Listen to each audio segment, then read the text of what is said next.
Hello everyone, my name is Radwa Alkady. I'm an Associate Professor of Pediatric Epidemiology at Cairo University. And this lecture is going to talk about the T-lymphocyte disorders. We're going to talk about the development of T cells briefly, their role in the immune response, the classification of their dysfunction, workup and diagnosis, management outlines, as well as a few case scenarios from our clinic at Cairo University Primary Immune Deficiency Clinic. The T lymphocytes originate in the bone marrow. However, they leave the bone marrow in a very immature state. They are called T cell precursors. For that reason, they migrate to the thymus. In the thymus, they undergo a very complicated journey of differentiation and maturation into mature T cells with all their types, T helper cells, T cytotoxic cells, and natural killer T cells. All these cells in their mature form leave the thymus heading to the secondary lymphoid tissues, which are the lymph nodes, spleen, and the gut-associated lymphoid tissue. Then these cells circulate between the secondary lymphoid tissues and the blood until they start to recognize antigens in the lymphoid tissues. They react to these antigens to form mature either effector T cells or memory T cells. And these cells are long-lived and they cover us all through adulthood, keeping in mind that during adulthood we are all thymectomized. So these cells are our ammunition, if you so to speak, towards the whole of our adult life later on. This diagram summarizes the role of the T lymphocytes in the immune effector mechanism. As we can see up here on the upper right side corner of the diagram, the T cells is essential to activate B cells in the process of maturation, plasma cell formation, and the production of antibodies. Antibodies, along with the complement, are essential for the elimination of extracellular pathogens, like most bacteria are. On the other wing of intracellular killing, T cells by itself, that's T cytotoxic cells, are responsible for cytotoxicity of intracellular pathogens and also in the maturation of macrophages and polymorphs involved in the intracellular killing as well. From that, we can understand that if there is a defect in the T cell, this will not only cause a paralysis of intracellular killing, but it would cause a state of combined immune deficiency as the B cells will fail to maturate, form plasma cells, and form antibodies, eliminate extracellular pathogens. That's why a combined immune deficiency is considered quite serious disease, because it renders the host vulnerable to most types of infections, including extracellular infections and intracellular infections. This is what we were talking about. In immune deficiency or in immunology, seeing the patient or the clinical picture of the patient is quite important in leading us to the diagnosis of the primary disease. So if we were talking about intracellular organisms or pathogens like viruses, fungi, mycobacteria, this should attract our attention to a T cell defect. However, if the patient is suffering from repeated cytophemoral bacterial infections alone, that would take us to the humoral arm of immune deficiency rather than the cellular immune deficiency. The classification of T cell lymphocyte defect, as well as all the other primary immune deficiency disease, is a dynamic ongoing process. One of the biggest bodies in the PID world, the International Union of Immune Deficiency Societies, publishes every other year a new classification for this ongoing vast monogenic primary immune deficiency catalog. And the latest was published in the year 2017, from which we have the current classification. The T-cell lymphocytes are classified into combined immune deficiencies affecting cellular and humoral immunity only, and combined immune deficiency with associated or syndromic features.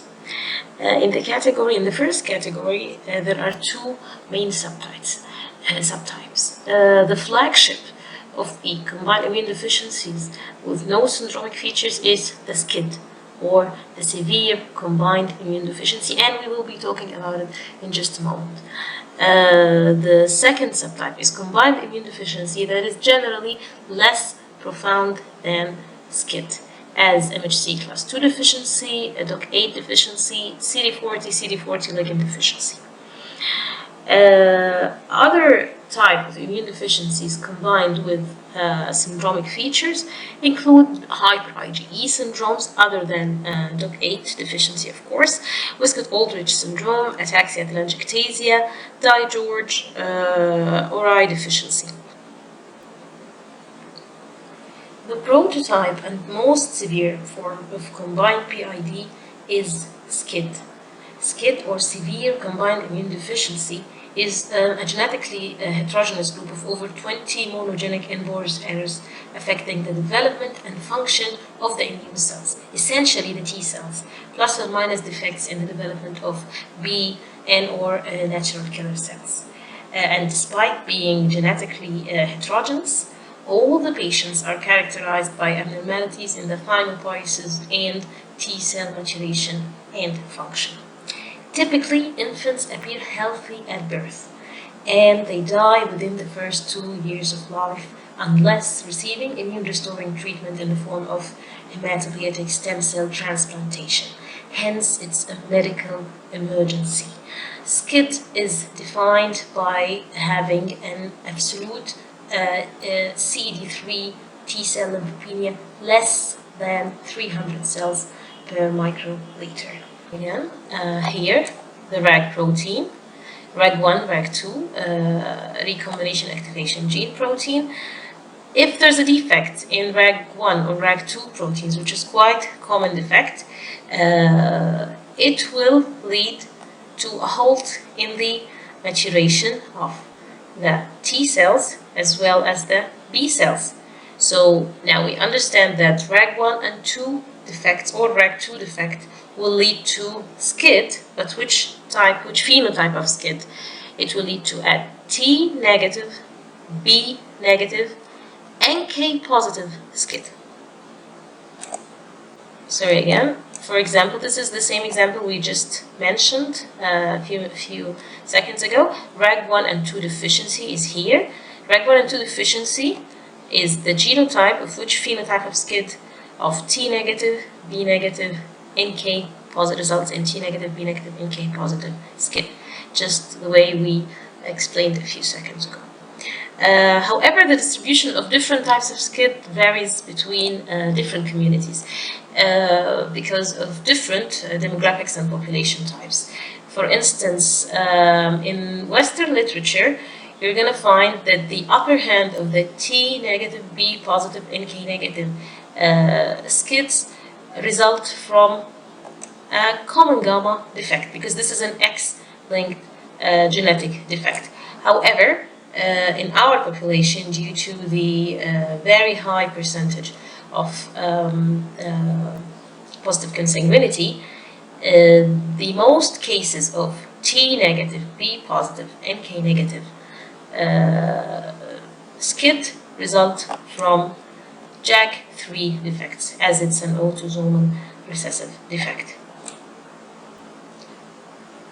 This is another illustration to demonstrate again how we phenotypically classify cases of SCID. Again, this is an example on RAG protein. If there's a defect in RAG1 or 2 proteins, this will affect both the B lineage and the T lineage, resulting in a T negative, B negative, and K positive effect. Same goes with all other types of genetic defects causing SCID. SCID affects around 1 to every 75 live births, presenting usually within the first 3 to 6 months of life. Again, the baby is born completely normal to sight. However, recent numbers have shown that recent studies have shown that numbers are much higher than this one, and in some neighboring countries like KSA, the number recorded was as high as 1 to every 3,000 live births, which is quite high. Clinical presentation of SCID is typically the occurrence of severe, persistent, common and opportunistic recurrent infections in the form of protracted diarrheas, mucocutaneous candidiasis, dermatitis, otitis, lower respiratory tract infections, namely pneumonias. The patient present with failure, severe failure to thrive, as you can see in these pictures. These are pictures from our clinic, and one of the most important presentations that should be always clear in our mind is the positive family history of consanguinity, of repeated infant death or similar cases, and the most important is the history of a previously diagnosed primary immune deficiency or SCID. Children with SCID usually don't live to see their first birthday without a definitive curative treatment, which is the hematopoietic stem cell transplantation, as we said earlier. The bone marrow transplantation can construct a normal immune system in these patients. Other features of T-cell defect that should raise red flags or alarms in our heads are graft versus host disease, secondary to maternal engraftment or post-transfusion of non-irradiated blood. The post-vaccination infections are quite serious in these patients. Disseminated BCG or paralytic polio. Hypocalcemic tetany in cases like Digeorge syndrome, some cutaneous manifestations as candidiasis, warts, eczema, petechiae, molluscum, some hematological abnormalities like any type of cytopenias, anemias, neutropenias, thrombocytopenias. And again, the positive family history should really raise awareness to this grave diagnosis. Other features of T-cell defects include, as we mentioned earlier, the presence of significant intracellular organisms causing infections, like viruses, especially viruses, cytomegalovirus, Epstein-Barr, varicella, enteroviruses, fungi as Pneumocystis jirovecii or candidiasis, bacteria, certain type of bacteria like mycobacteria, Salmonella, Listeria, Brucella, or Legionella. If we try to outline the workup for T-cell defect, when we first have our concerns, clinical concerns, the family history, as we just mentioned, the history with recurrent infections.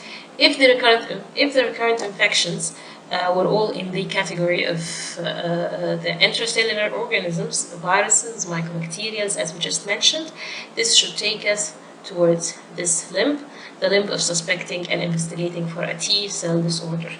So, in the presence of these types of infections, a CBC should be ordered, and in the CBC, we should always look for lymphopenia, the absolute lymphocytic count, and the presence of lymphopenia. This is very, very important. Of course, an HIV test should take place at the same time. If there is lymphopenia with a negative HIV test, this should take us to the next step, which is lymphocyte phenotyping plus or minus functional T-cell testing. Now, lymphocyte phenotyping is very important to, as we just said, because it's gonna line out for us the site of the defect. Is it T cells? Is it B cells? Is it NK cells? And this would take us to phenotypic diagnosis, which could shortlist the genotypic diagnosis of the disease. In case we have a short list of culprit genes, we will take it to the next level, which is the molecular or genetic testing, either a single gene by using Sanger sequencing or by using a panel in next generation sequencing. For the management of combined immune deficiencies in general, the first thing to remember and the first thing that we should all agree upon is the avoidance. Avoid two very important things. Avoid live attenuated vaccines, as BCG, OPV, MMR, Rota, chickenpox, and these are the most, unfortunately, these are being administered to the newborns according to our compulsory vaccination schedule, which results in grave disseminated disease in SCID patients. The second thing to avoid is to avoid the fresh blood transfusions, because as we mentioned before, this will lead to graft versus host disease. It should always be filtered irradiated. After avoiding these very important labels, then we go to the prophylactic treatment, using antimicrobials for both prophylaxis and for treatment. It's standard to put all patients on trimethoprim sulfamethoxazole prophylaxis for life until they undergo the BMT transplantation. They also receive antifungals, antituberculous for life, plus or minus antivirals and antibiotics. Immunoglobulin replacement is essential, and it has to be carried every almost 3 to 4 weeks. Usually the IVIG is chosen. With no exception, hematopoietic stem cell transplantation offers curative treatment for all SCID patients. It has shown major advances over the last 3 to 4 decades, where once patients with SCID were far more likely to die than survive. The converse is now true. However, the success or survival rates are strongly affected by the age at transplantation.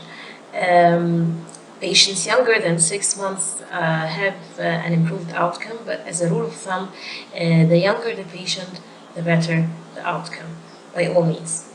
The advent of newborn screening for SCID and the antenatal screening also improved survival in a very, very, very clear way. The second is the type of SCID, with the T negative, B negative forms of SCIDs having a poorer outcome. The other thing is the comorbidity and prophylaxis. Preceding comorbidities like pneumonitis, septicemia, and viral illnesses, of course, adversely influence the outcome. The use of antibiotic prophylaxis, antituberculous prophylaxis is logically linked to a better outcome of BMT. The type of donor is also important, with matched sibling donor having the best outcome in BMT. Undertaking the transplant in a protective environment is clearly also important. But wherever possible, the attempt is to transplant SCID patients without the use of cytoreductive conditioning. But they are still needed with forms having residual T lymphocyte function. Gene therapy for PIDs allows an autologous transplantation in which the patient's own hematopoietic stem cells are corrected by addition of a normal copy of the relevant gene using an integrating retroviral vector and then retransplanted. Of course, the drawbacks include that some patients had leukoproliferative complications from the vectors. This is offered to specific forms of SCID, like ADA SCID and the X SCID, but not all forms of SCID. Recently, methods have been developed for gene editing that could allow the disease-causing mutation to be corrected in situ within the patient's hematopoietic stem cells. And now we will run through 2 cases from our clinic in PID, clinic Cairo University. The first case is of this little boy. He's a male, 3 months old, negative consanguinity. He has 1 female, which is doing well, not complaining, and 1 male SIP that died in the NICU, 40 days old, with overwhelming sepsis. Since the age of 1 month, this boy has been suffering from persistent, non-improving oral thrush, diaper thrush, pneumonias, and failing to thrive. By taking a proper family history, which is key in the diagnosis and management of PID cases, this boy appeared to have a cousin, a maternal cousin, 5 months old, again, negative consanguinity, again, a normal female SIP, and again, with a male SIP who died at the age of 3.5 months old with repeated infections. His cousin also suffered from the same clinical picture with persistent oral thrush, diaper rash, fevers, diarrhea, and vomiting, pneumonias with repeated hospital admissions. So, what do you think is abnormal in this history? What is the mode of inheritance that you suspect, and what tests should you ask for? Okay, after posing, from this family history, of course, the exclusion of females from the disease points to that this is an X-linked transmission,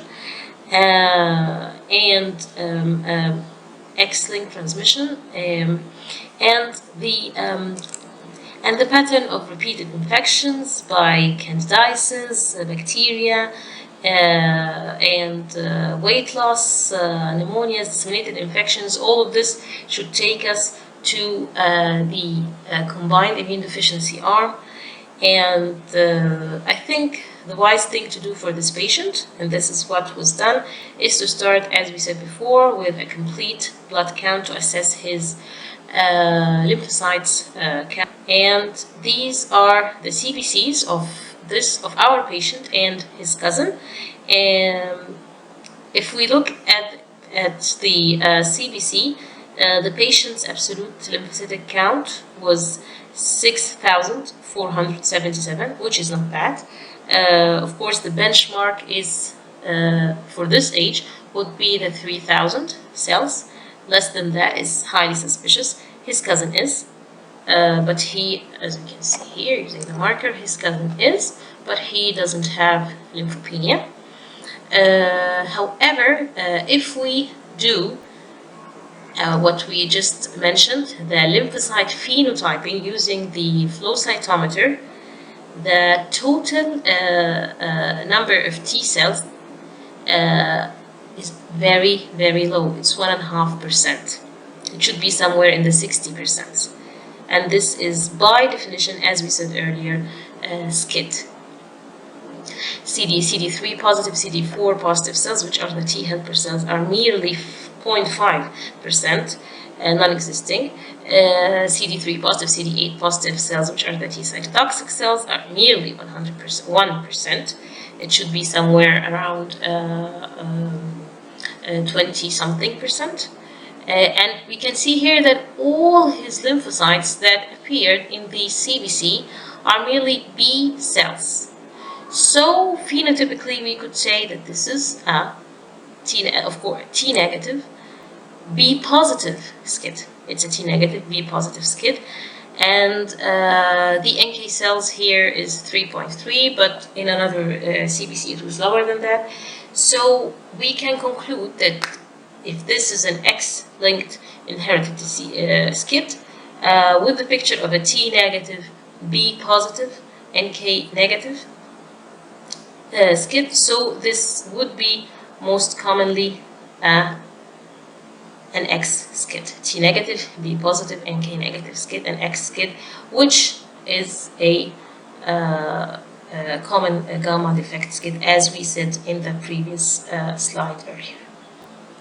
To conclude, the spectrum of combined immune deficiencies is highly variable from mild symptoms to serious lethal illnesses. Severe combined immune deficiency should be suspected in every baby born with a positive family history or with severe, persistent, unusual, recurrent infections. And SCID is a unique pediatric emergency necessitating very early detection, which is being facilitated via obtaining a proper family history or neonatal screening or antenatal screening, and it's potentially curable with bone marrow transplantations that should be carried as soon as possible following the diagnosis. Thank you so much for your attention.